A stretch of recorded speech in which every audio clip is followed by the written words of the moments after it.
सफलता पाइला सेटा होता सार्थकता सेमती आमे जो जीवन पाइजु आम मनुष्यर चारिटा जो अच्छी सार्थकता हासिल करने कौन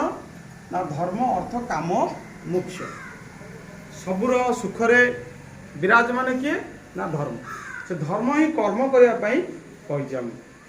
आम गीतार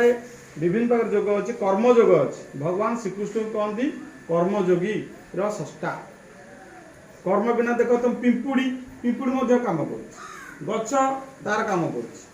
गच जदि चेर माटी तलु जल शोषण न कर सी बची पारे से आमे मैंने कर्म करा पड़ो कर्म केते प्रकार ना कर्म दुई प्रकार गोटे निष्काम कर्म सकाम कर्म निष्काम कर्म कौन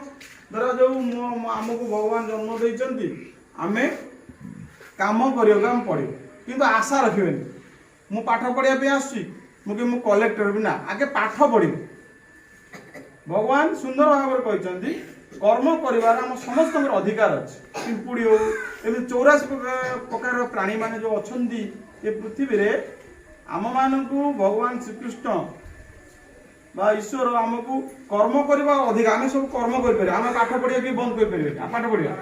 मुझे जो मॉनिटरिंग करने आसते सारे प्रधान शिक्षक अच्छे दीदी असिस्टेंट टीचर अच्छे समस्त काम कर फलाफल किए देवे भगवान देवे ये विश्वास रखा भगवान आम